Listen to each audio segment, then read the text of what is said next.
interesting. And the nature of listening, the way people listen to music these days is changing. So I think as a musician and an artist, you have to respect that at least. Whether you agree with it is another matter, but you have to at least keep an open mind about how people are engaging with music. So the album concept is something you have to look at, really. And what I do is just try to keep an open mind about any new music and just say, well, look, I'll make some new music and we'll see what it turns into. I would like to work with film. I've made that fairly clear. So perhaps I should make the music to a film, even if that film doesn't exist, or try and find someone to work with who works with film as well, and work together on a project. And there's a couple of people that have approached me recently about that.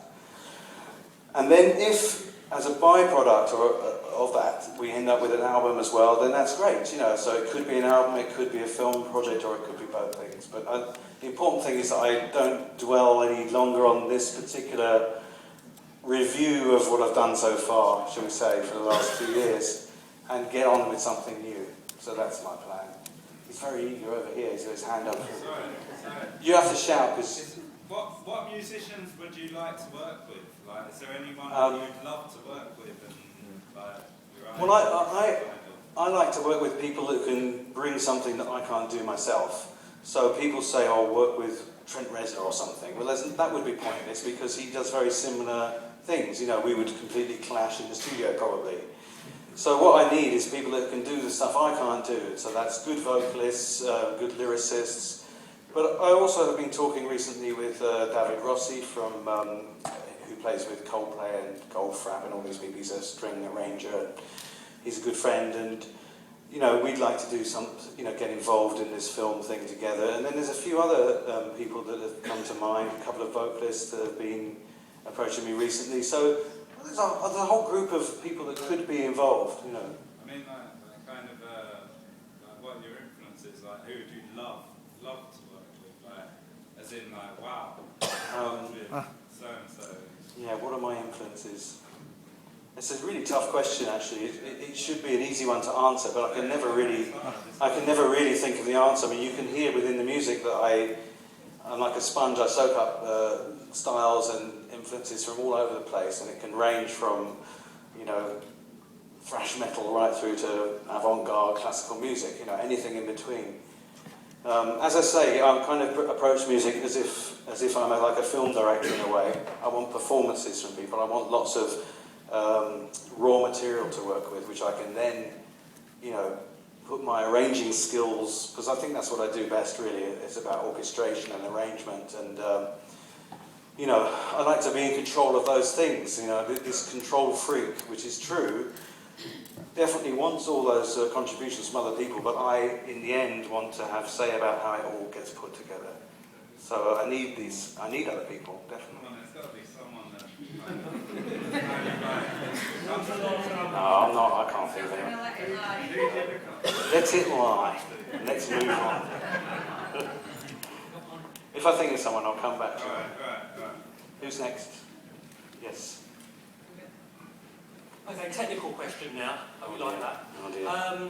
Yeah, okay, you wrote about the loudness war a few years ago. Yeah. You know, the fact that a lot of music these days is becoming a competition to blast our speaker codes and drown us in wobble bass or whatever we have these days. And I want to think, is there any hope, if not in mainstream major label music, then perhaps independent music, to get back the detail in our music? I think there is hope, and you know, I think a lot of people would agree with that, you know, sentiment. We all love dynamics. You know, dynamics are great. That's what excites us, and you know, the compression and limiting, which is what we're talking about, which creates the illusion of volume, reduces all the dynamics in music. None of us really want that. You know, we think we do perhaps when we hear it initially. This sound kind of hits you, you think, oh, that's exciting, and then you very, very quickly become fatigued by it. So we're looking to bring dynamics back into music and bring the detail back, as you put it, because also compression reduces the detail in music as well. It's a very kind of hammer over the head approach to creating excitement, which I think is short-lived, you know. Yeah, Yeah, all I'd say is, having DJed in the last year, new tracks are bludgeoning sound systems and clearing floors, unless it's a very well-known song. Older stuff sounds so much better through a decent PA. Yeah. But if you've got you've always got a volume knob, you know. So if it's a bit quieter, turn that one up. I guess it's more about light and shade than yes, absolutely. top level volume. Yeah, of course. Yeah. Yes. Who's next? This gentleman, perhaps. Hi. Chap here kind of asked a question, really, but I was wondering, really, I've been wondering for a fair while, to what degree do you sort of input your own artistic work, what you want to say artistically into what you do? Because you collaborate with so many people. I've often wondered why, obviously Black Box is something that's quite personal to you, but there are other tracks where you know, you've had other people have written the lyrics. I wondered really what was to what degree do you implement your own artistic values over what you are doing? Well, I'm a bit worried because we've sent this guy to sleep, have we? Oh, are you with us, sir? It's not even late yet. Was it his question or was it my answers?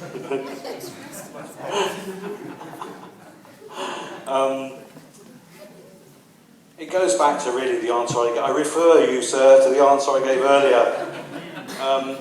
Like being a sponge for other people's contribution. And that means if I choose someone that I want to work with, or they approach me, which happens as well, I want them to give me what they're good at, and I don't want to dictate to them. So it's kind of perverse in a way, because I want to control it all, but I don't want to dictate what they should write about, particularly with vocalists, lyricists.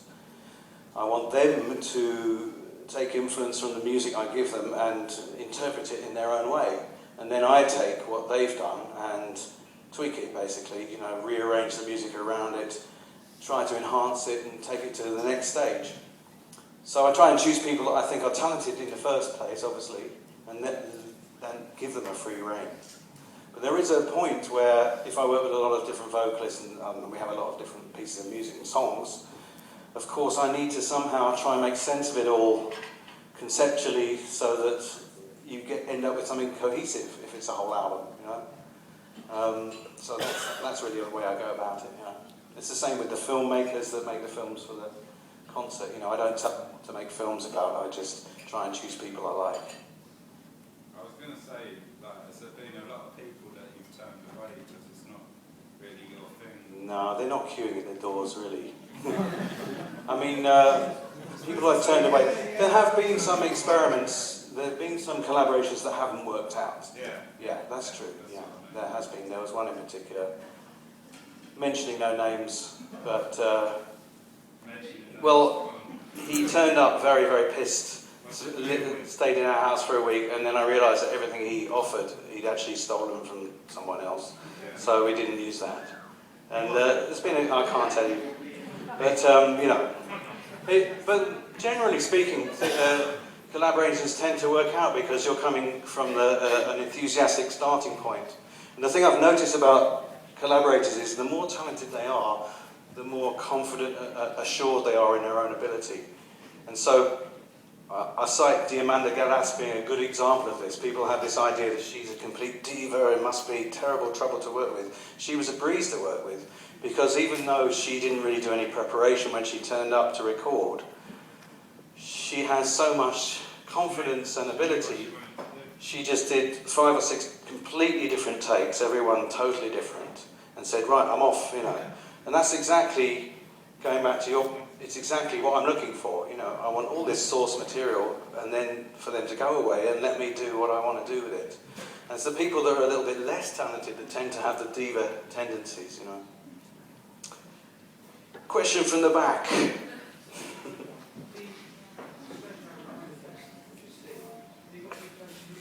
Sorry, I can't hear you. Say it again. Sorry, hi. You got any other plans to release that on any other format apart from Blu-ray, like CD, for example? Or Yeah. Well, the Blu-ray format currently, and it's probably not a format that will be around for very long.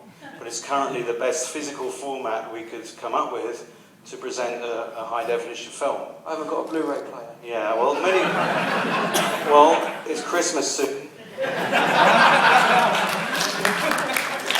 Have a word with the wife. She's already got my present.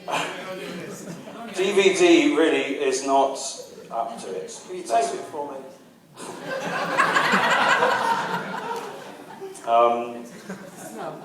But of course, I think the future for this kind of film is just streaming. And unfortunately, many people in this room are of the generation where we still value the physical product. And we like the tactile nature of having something like that. So we're kind of caught between two schools of thinking these days.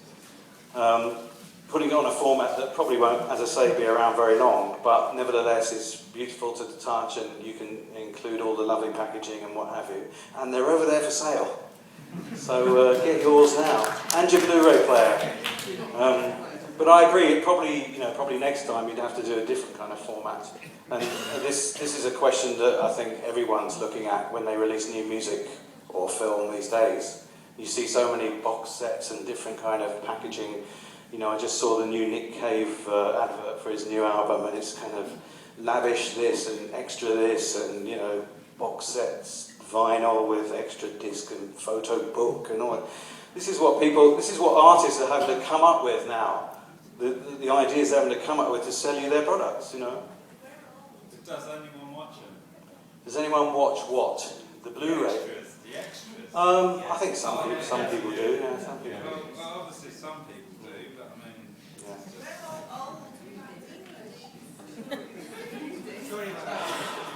Sorry, he's embarrassed for you.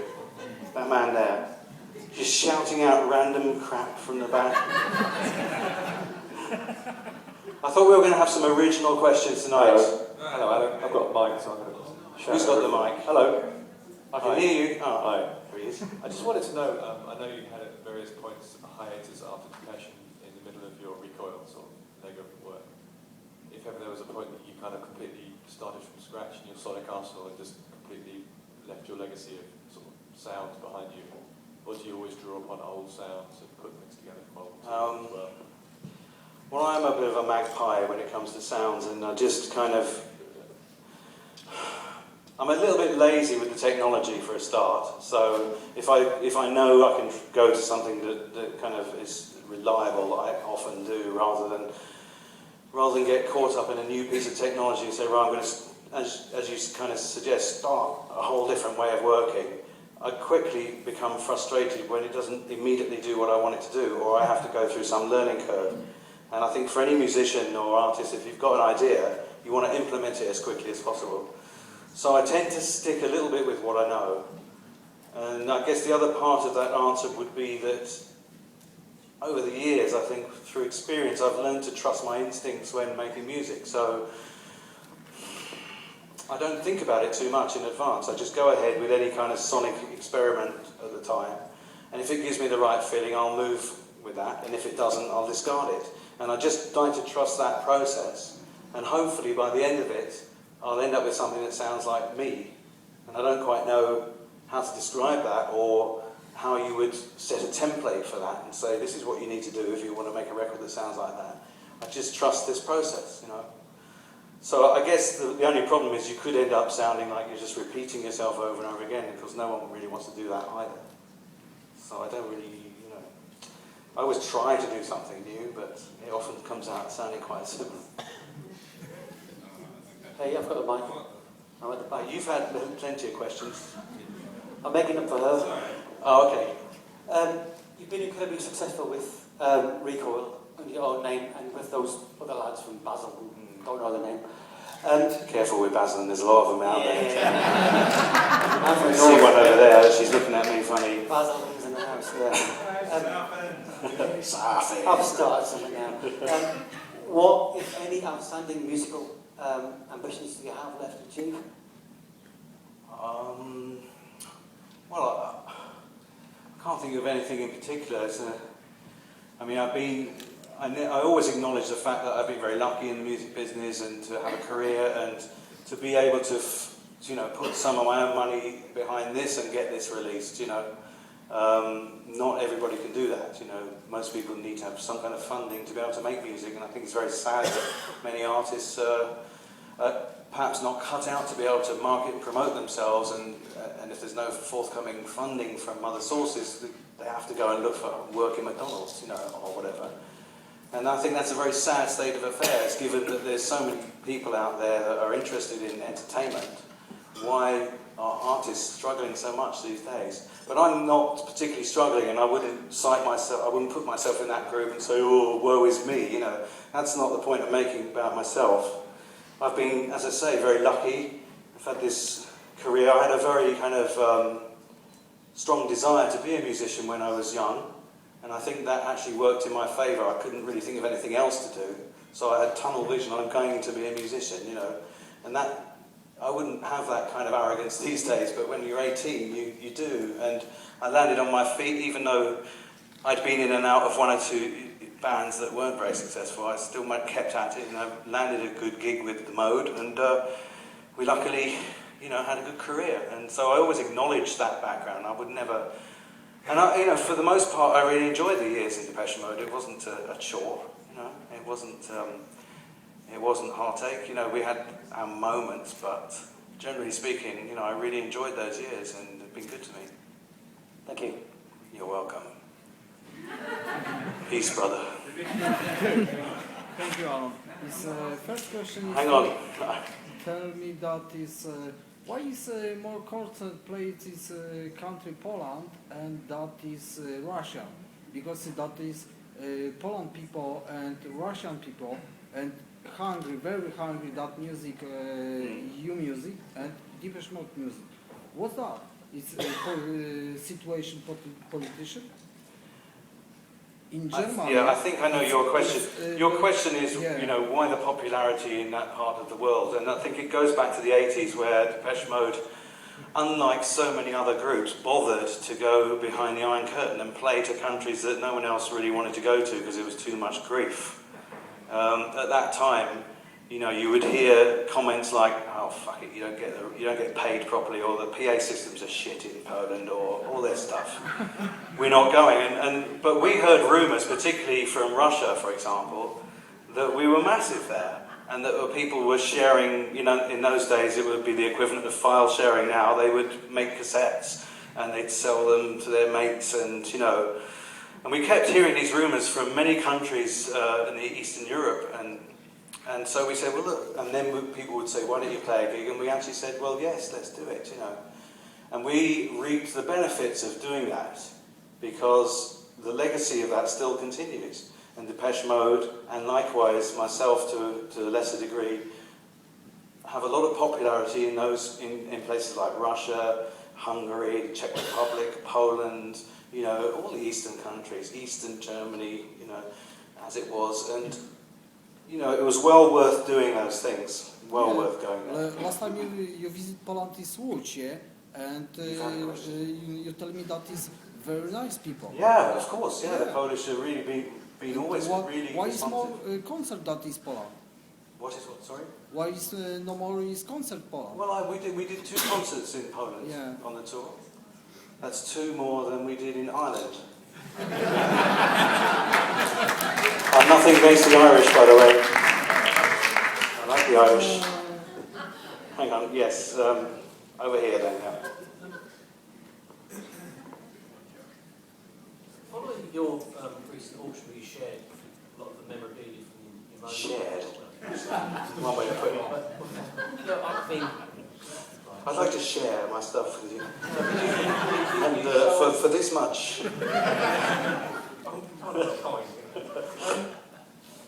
But you got rid of a lot of the hardware. Is there any, I mean, do you see, presumably you've moved a lot towards VSTs and soft synths. Do you regret, not obviously the selling it, but do you regret the general move away from hardware to soft synths? Not really. Do you just not care about that? Well, it's not nostalgic about the hardware. I'm not that nostalgic. People are very, people bring this up quite a lot, you know, don't you miss those early years, the pioneering years in Hansa Studio in the 80s? We spent a lot of time struggling for days to get stupid clicks to sync together, you know.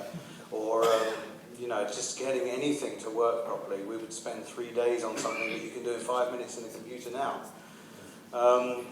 There are aspects of old school recording and some of the technology that I would always enjoy, you know, valve equipment, analog tape, but it's not always practical, and you know, you couldn't take a 24-track analog tape machine onto an aeroplane and make some music like you can with your MacBook Pro now. So let's not get over nostalgic about the past. But there are some great bits of vintage gear, of course, you know, and there's some synthesizer bods up the back there will be going, Tom, where are you? Yeah, there he is. And, you know, and good luck to those people that collect all that old gear and make it all work again. I mean, I'm all for that too, you know. But for me, I kind of like a more simple life. So you wouldn't at some point decide to use maybe one of the analog solutions synths as part of something, just the analog thing, or do you just have to see it? Analog solution synths are always welcome. I gather that. Yeah, they are. I have used one of his synths. No, but do you not sort of think that maybe some of the real, genuine analog gear still lends something that a VST doesn't? Sometimes, but not always. Again, we can be a bit over sort of precious about that stuff, and actually some of these plugins are amazing, you know, and they stay in tune and they work, and you know. But I think a combination. I mean, still got my old VCS3, which I love, and I haven't seen a plugin that replicates what that can do, and so you know, a combination of these things is the best, probably. Yeah. Yes, I think we should have a lady. All these geezers asking silly questions about synths. In regards to all these instruments and You're not going to ask about synths. actually asking for your opinion about the new back format of engaging people with music. Which format? Beck's new record. Oh, Beck. Yeah, and this whole initiative of I don't know. taking things to grassroots, but at the same time, I don't know. parting with the physical. Yeah, I don't know exactly what his format is. I know that he presented some sheet music, and people have to make their own version of the album. Up its arse, isn't it? I mean, come on. It's quite delightful. How simple, how easy a life does he want? You have to go online and see what. It's not a simple life in a way. It's going to also collaborate and engage with your audience in a way. Has he actually made a version himself? Has he made a version of his own album? He might do or he might not. I think it's an interesting. Personally, I think it's a concept. So without defending Beck. I like Beck, don't get me wrong. But he just did a remix for the Fifth Class album. That was the last album I bought, actually, before someone asks. And I quite enjoyed that remix, you know, and I think he's done a lot of good stuff. Just not quite sure about that particular idea, really. But yeah, I don't mind new innovation, you know, of course, why not? Let's try something different, you know, I'm open-minded. okay. Well, I don't know what else to say about it, really. Okay. Fair enough. Well, you said, what do I think about his idea? I told you what I thought. So I did answer. No?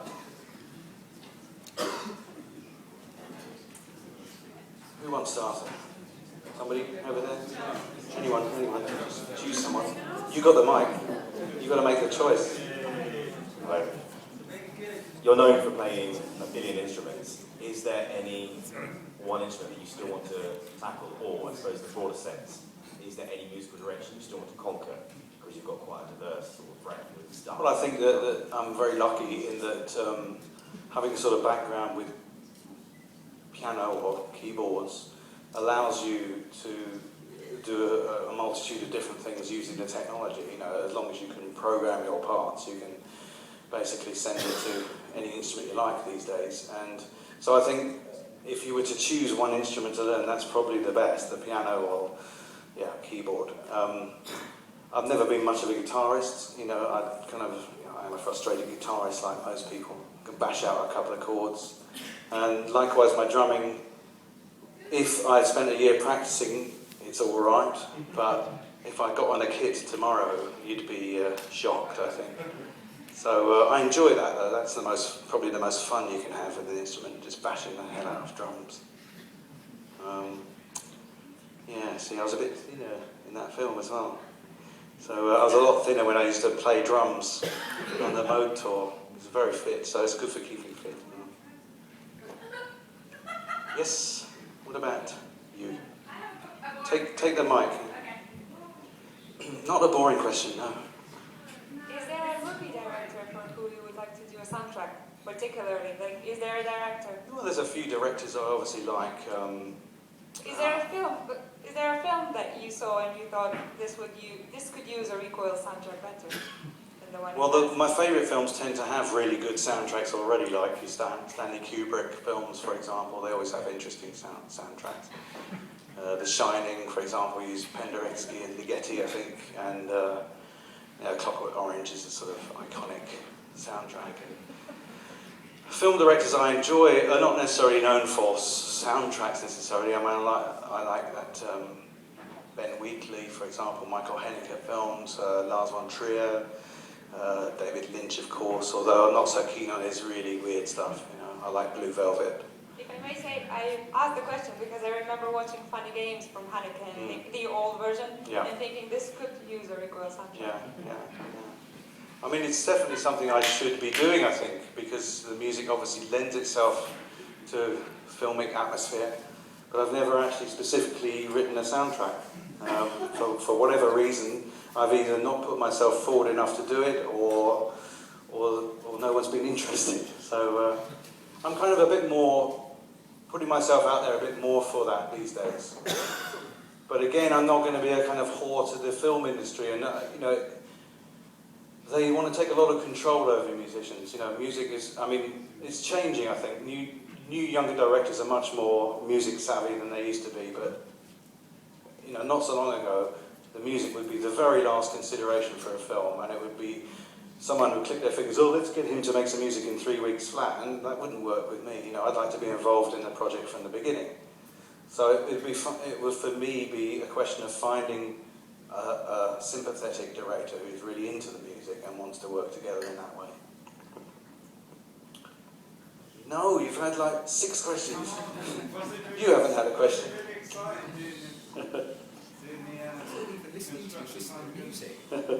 He's got headphones on. Yeah, he's tapping his foot. He's not even listening to you. Yes. With the masters have access to all this music production software, how do you feel this has enabled their creativity or hindered their ability to make truly original soundscapes? Because they're all software. Yeah, I know what you mean. There is a kind of mass mentality of all you need to do is get your laptop out, a few plugins, and you're a musician, you know. And so consequently, a lot of crap music and a very small amount of good music. But that hasn't really changed. I mean, that's always been the case with music. You know, for as long as I can remember, most of it is crap. You know, isn't it? And then there's the gems within that you have to try and find. There is something to be said for being more challenged with the technology or with the tools that you use, you know. If you have to work hard at something, you can usually draw something more from yourself. And if it's made too easy for you, then, you know. But,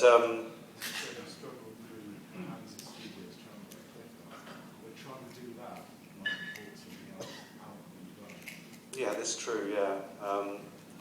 Yes, I think adversity, what you're saying is, you know, sometimes you need some adversity in order to bring the best out of yourself. And I think that's very true, yeah. It's very serious, that was. This man has a question. Hello. Hi. What's your favourite track you've ever worked on? Recoil? Depeche Mode? Yeah. And why? Well, I think, let's take the Depeche Mode one first. I would say the tracks I enjoyed most were probably the most difficult ones to do, and because if you get it right in the end, it can be the most satisfying result. And so I would say something like In Your Room or Walking in My Shoes. In Your Room was a really tough track to record. We recorded it in so many different ways, and we had so many different versions, and we could never get it right. And what you end up hearing is a combination of 3 different versions, and that's why you get the sort of stages and the build. At certain stages, that song was all like the end section, and sometimes it was all like the middle section, and then we kind of gradually realised we needed to use all these bits and pieces. So some songs are very difficult. I mean, the other end of the scale would be Enjoy the Silence, which just came together like that. You know, within a couple of hours we had that whole track sorted out. Even that bass line, which is really complicated. Yeah, but it was a sequencer, you know, play around with a few knobs, there's a sequencer, it just sort of accidents, mainly. And so you never really know how a track's going to come together, but I think, as I say, we were, from my point of view, Songs of Faith and Devotion was a very difficult album to make because of some of the sort of communication problems we had as a group at the time. But through that adversity, we got some great results, and it was tough to do. So that's why I have a special feeling for 2 or 3 of the tracks on that album. The Recoil albums, I would say, working with some seriously good vocalists like Joe Richardson, for example. We went to Texas to record all his stuff into the most amazing studio with loads of lovely old school analog, lots of old school analog equipment. And Joe is very, very talented, not only a singer but a guitarist, harmonica player, and he was just a joy to work with. You know, in Texas, you know, which is a kind of, for an Englishman working in this wonderful studio in the middle of Texas, hot, sweaty Texas, you know, with a great, real, authentic blues singer, it was a bit special for me. Yeah. Yes. Over there.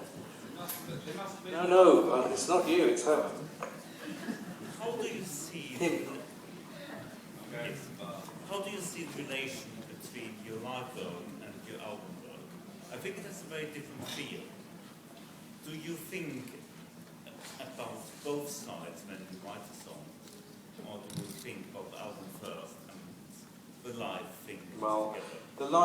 the live thing of Recoil really was never intended. You know, even this show that some of you have seen and some of you are about to see, it was initially conceived as just a quick presentation to go with the promotion tour, to go with the compilation album.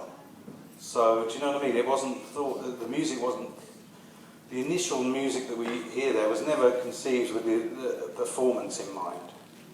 And this thing grew and turned into a presentation and then a tour. But looking at it now, I'd say, well, it's definitely a presentation. It's not designed as a live show, really. The only design is to make it work in live venues with a live audience. So when I work on the music, initially I'm never thinking, well, I'm going to perform this somehow. You know, it wasn't in my thinking.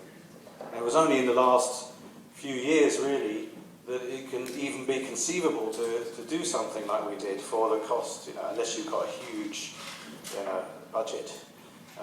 These days, with the small HD cameras, you know, you can make films quite cheaply, and you can use that to provide a stage production, you know, and in the past that just wouldn't have been possible. So it was very difficult for me to even think about how I could take Recoil on the road and not just be a general rock band, you know. Yes, you, sir. Hello. Alan, propos is coming soon, the new album, Depeche Mode. Next question about it. But the question, did you get on this time, like last previous album, to make some singles, remixing? Did you get any proposition from them, or like from that management of Depeche Mode, to make as soon as possible, it's coming, new album? If any songs are gonna be like, would you like to do it? Remixing or no? No. No, they didn't ask me. But it was nice to be asked to do the other mix for them, and I thought that was interesting that they did ask me, you know, and also interesting for me to do it. And they specifically said, please remix something from our newer, you know, post-Alan Wilder period mode recordings, not something you worked on originally, which I thought was also a better idea. Because I thought possibly I should go back and do something from the early days, like Black Celebration or something like that.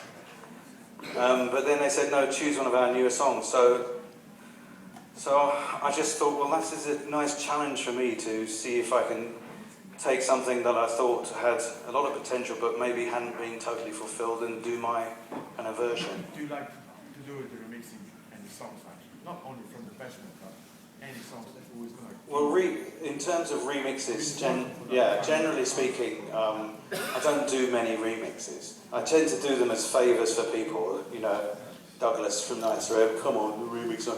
I find it difficult to say no. In fact, the last 6 remixes have all been kind of favours for friends, really. There's no money involved, you know. So the problem I have is that I want to focus on my own music more than do remixing. Yeah, I chose In Chains because I thought, as I said, it was a song that hadn't been... I like the song, but I didn't feel that they'd got everything they needed to get out of it. It was your choice. That was my choice. Okay, I'm going to give you the last question because you're so persistent. And we'll make this the last one because we want to get on with the film. Construction time again. Yes. How fun was that to make with all the sampling and stuff? And I know you're mainly samples and all the people. Yeah. Well, construction, so that was my... Construction time again, that must have been an exciting album. It was the first one first full album I did with the Mode. And we just got Gareth Jones involved, who's like a bundle of... You met him? Yes, did he talk like that? Yes. And he's a bundle of enthusiasm, that guy. And he was a real breath of fresh air, which we needed exactly at that moment. Plus, I was coming into the project, so it felt like almost like a new team, you know, working on this record. It must have been so exciting. And it coincided with the, advent of samplers, really. So we had the Synclavier turned up, and the emulator suddenly appeared, and there was not only a new team, but a new methods that we can employ. And he introduced all this idea of, amplifying synthesizers and sending them through PAs and re-recording them back with their effects. So it was exciting, it was a good album to work on, generally. Yeah, I heard about that. So that's been... Yeah. That's it. Okay, no, we're going to stop there. We'll stop there because we want you to stick around. As many of you who can stick around, please stick around. We've got Reza from Inertia and Killing Joke coming in with his DJ gear very soon. So we'll show this, for those who haven't seen it yet, I'm going to show the film again now. I see people going home. Don't go home. You're not allowed to leave. You can go to the loo. Cigarette is allowed. But you can't go home. And we'll get the music going. Bar stays open, so anyone who just wants to hang around at the bar who maybe saw the first screening can do that. We've got some Blu-rays over in the corner. A few of the deluxe editions still available, so get those. And thank you very much. Cheers.